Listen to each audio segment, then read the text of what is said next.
What if I told you that in 490 BCE, the entire future of Western civilization came down to just 10,000 men? The brand new democracy of Athens, this radical experiment in a world full of kings and tyrants, was about to be wiped off the map by the biggest, most powerful empire the world had ever seen. The Persian war machine seemed unstoppable, having conquered territory from India all the way to Egypt. And now, its sights were set on a small, defiant city-state that had the nerve to value freedom over submission. Outnumbered and facing almost certain destruction on the plains of Marathon, how on earth did these citizen soldiers manage to not only survive, but win a victory that would echo for all time? This isn't just a story about a battle. It's the story of an idea, democracy, fighting for its very life. Greek cities there had been living under Persian rule for years. But back in Athens, this new idea of democracy was taking hold, and it was dangerously inspiring. So, in 499 BCE, those Greek cities revolted against the tyrants the Persians had put in charge, and they called on their mainland cousins for help. Most of Greece wanted nothing to do with poking the Persian bear, King Darius the Great. But Athens, along with the small city of Eretria, answered the call.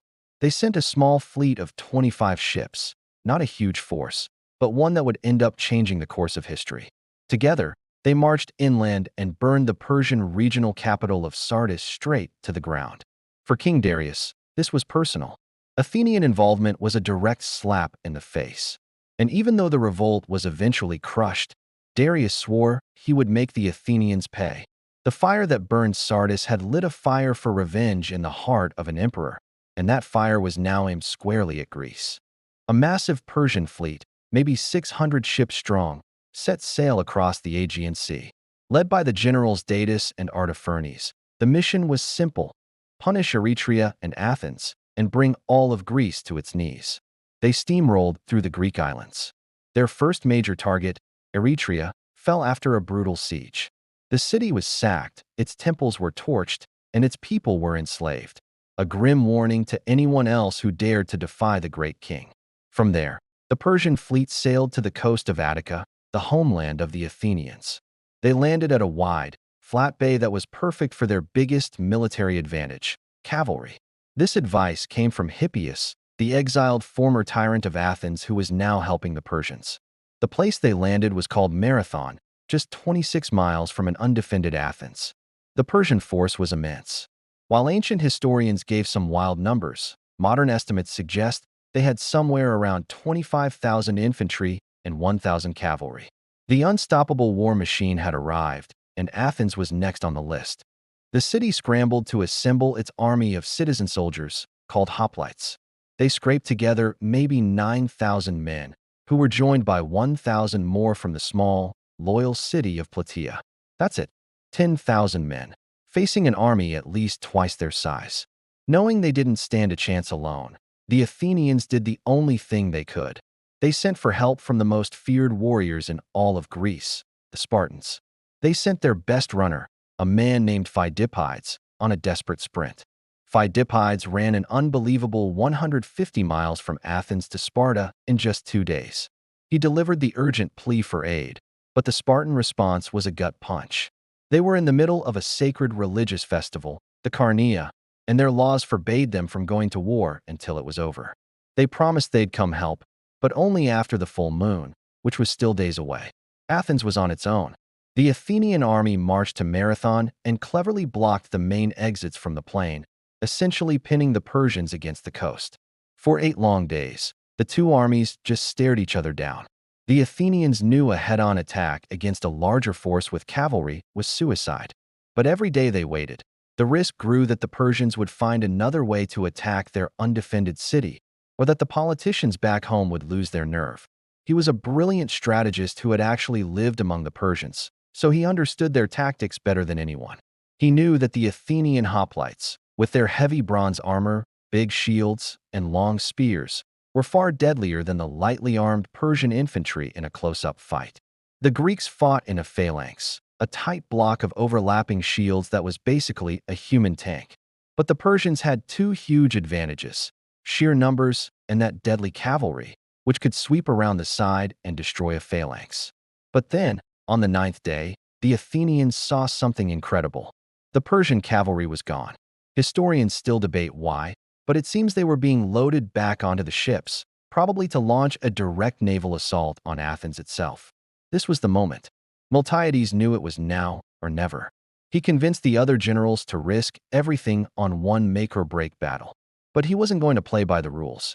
He came up with a desperate, brilliant, and incredibly risky plan. Normally, a Greek phalanx was the same thickness all the way across. Miltiades ordered his army to do something completely different. He made the center of the Athenian line dangerously thin, maybe only 4 men deep, while packing the sides, or flanks, with soldiers. His plan was to intentionally create a weak spot. He was baiting a trap. He wanted the best Persian troops to smash right through his flimsy center. While they were doing that, his own super-strong flanks would crush the weaker Persian sides, and then turn inward, swallowing the Persian main force whole. It was a crazy gamble that could easily end in disaster if the center broke too fast. The Persians, seeing this small force jogging toward them, probably thought this would be an easy day. Then, the Greeks did something no one had ever seen. For the last few hundred yards, the kill zone for Persian archers, they broke into a dead sprint. Imagine it. Thousands of men, each weighed down by 70 pounds of bronze armor, charging at full speed. The Persians were shocked. The impact was deafening. Just as Miltiades planned, the elite Persian infantry in the middle punched through the weak Greek center. The Greek line buckled and bent, but it did not break. The Hoplites in the center gave ground, fighting for their lives, buying precious time. Meanwhile, on the flanks, it was a totally different story. The super-strong Greek wings crashed into the weaker Persian troops, completely overwhelming them. The Persian flanks shattered and fled for their lives. This was the critical moment. Instead of chasing the fleeing soldiers, which is what you normally do, the Greek commanders on the wings pulled off Miltiades' brilliant and disciplined plan. They wheeled their formations inward, turning on the now exposed sides and rear of the Persian center. The hunters had just become the hunted. The Persians, who thought they were winning, suddenly found themselves trapped on 3 sides. Caught in a cage of Greek shields and spears, absolute panic took over. Their light armor was no match for the bronze-clad hoplites. The organized Persian line dissolved into a terrified mob, all of them scrambling to get back to the ships. The Greeks chased them down, slaughtering thousands in the chaos on the beach. The historian Herodotus tells us the Persians lost 6,400 men. The Athenians? Only 192. They had done the impossible. But it wasn't over yet. The Persian fleet, with the cavalry on board, was still sailing to attack Athens. The victorious but utterly exhausted Athenian army had to immediately march the 26 miles back to defend their city. And this is where the legend of the Marathon Run is born. Now, the famous story of a messenger running all the way from Marathon to Athens, shouting victory, and then dropping dead? That's probably a dramatic embellishment created later on. But it's inspired by this very real and very incredible feat of endurance. The Athenian soldiers, after fighting a brutal, all-day battle, force-marched home. They arrived just as the Persian fleet appeared off the coast. Seeing the city defended by the very army they thought was miles away, that was the final nail in the coffin. The Persian commanders knew the invasion had failed. They turned their ships around and sailed for home. The victory at Marathon was a game-changer for Athens. It proved that the mighty Persian Empire wasn't invincible and that a small, free state could beat a giant imperial army.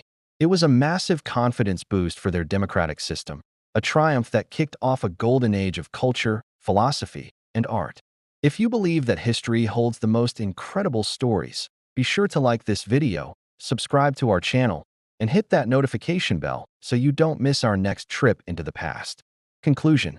The Battle of Marathon was so much more than a military victory. It was the moment an idea survived against all odds. It proved that people fighting for their homes, their freedom, and their way of life have a strength that no empire can crush. The defiance of those 10,000 citizen soldiers on that fateful day ensured that the dream of democracy wouldn't die in its crib, but would survive to be passed down through the centuries, shaping the world we all live in today.